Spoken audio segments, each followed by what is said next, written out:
با قسمت پن هم کار کردیم که این رو میان تو قسمت دیوایس ها و از اینجا برمیداریم پن هستش. اول میخوام اینا بعد توضیح بدم. اولین چیز این از اریز آله پاک کن. مثلا یه پرچم میارم میگم 10 قدم برو جلو، پندمو میارم مثلا یه خط بکشه، بعد روی این که میزنم پاک میشه. میخوام یه کاری کنم، میرم زمان که کلید اسپیس شد پاک شه. ببینید به این صورت. دستور بعدی قسمت پن استمپ هستش، یعنی یه مهر. استمپ هم معنی مهر هستش به زبان فارسی. ببینید این اصلیه مهر. البته مهر با مشابه که میتونیم بهش دستور بدیم کلا فرق داره. مهر هیچ حرکت یا هیچ کاری نمیکنه. دستور بعدی پن داون هستش، یعنی هم پن داون، یه مداد میذاره زمین و میکشه، خیلی خط میکشه. دستور بعدی پن آف هستش، مثلا میگیم بگه یه ثانیه صبر کن، مثلا مداد برمیداره دیگه، یعنی دیگه نمیکشه خطی. بعدی ست پن کالر تو هست، میتونیم رنگ رو تغییر بدیم. اینجا قرار میگیم مثلا من میگم رنگش رو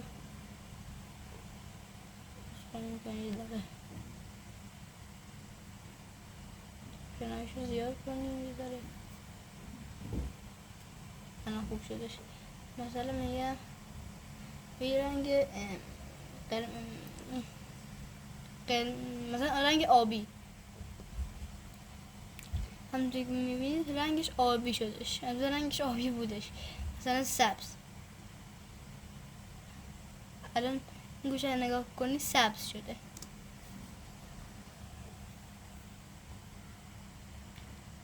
خب دستور بعدی change pen color هستش. این شفافیت، شدت رنگ و یک چیز دیگه توضیح میده. اصلا میگم فارسیش کنم که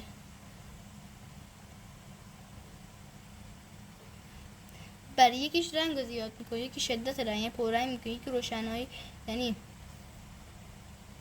روشناییشو کم و زیاد میکنیم، یکی شفافیتشو. و این دوتا فرقش با هم چیه؟ این شبیه همین قسمت ولیبری که هم چنج داره هم ست کردن. این که بزنیم ست میشه هم اول، این هر 10 تا اضافه میکنه مقدارش. مثلا میگم شدت رنگو اینقدر شود،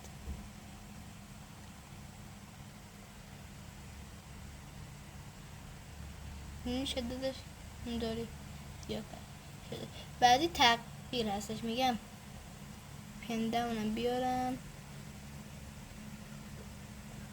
الان پایین بیاید.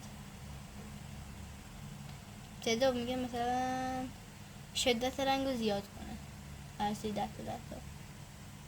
فکر کنم باید جای اینا رو برعکس کنیم. میبینیم پررنگ داده، چون ضخامت قدم کم هستش به خوبی دیده نمیشه. سب کنم ضخامتش رو زیاد کنم و 5 میذارم.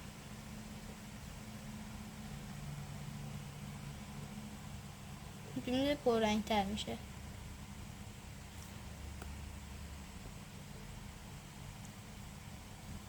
میبینم دیده پررنگ تر میشه. خب میریم سراغ دستور بعدی. این دوتا توضیح دارم، اینم که واسه ضخامت هستش.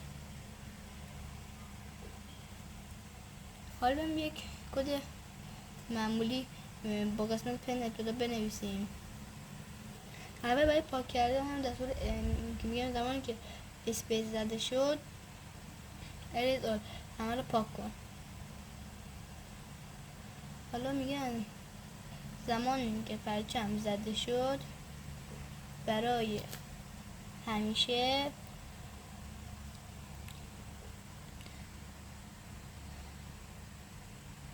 در از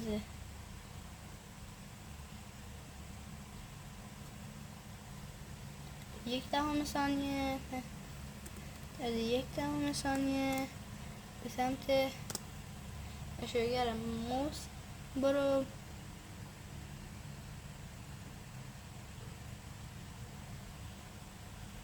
در این جهت قرار بگیر، در این جهت مخفی 105. این هم فراموش کردم، عذرخواهی میکنم.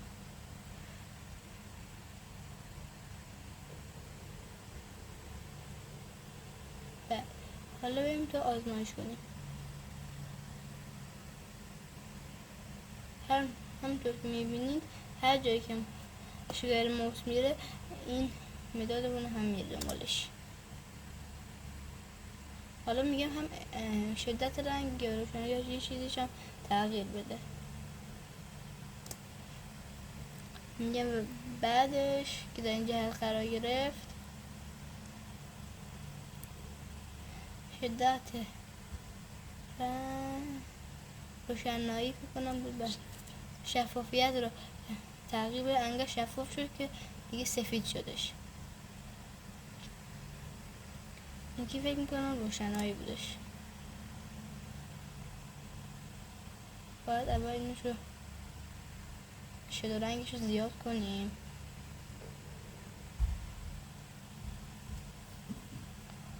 یه رنگ باخته شفافی کم رنگ شده بود، دیگه سفید شد، بخوام کار نمیکرد. این هنده پررنگ تر میشه. حالا این سری روشنایی رو امتحان میکنیم. یه جایی میشه گفت رای روشن تر میشه.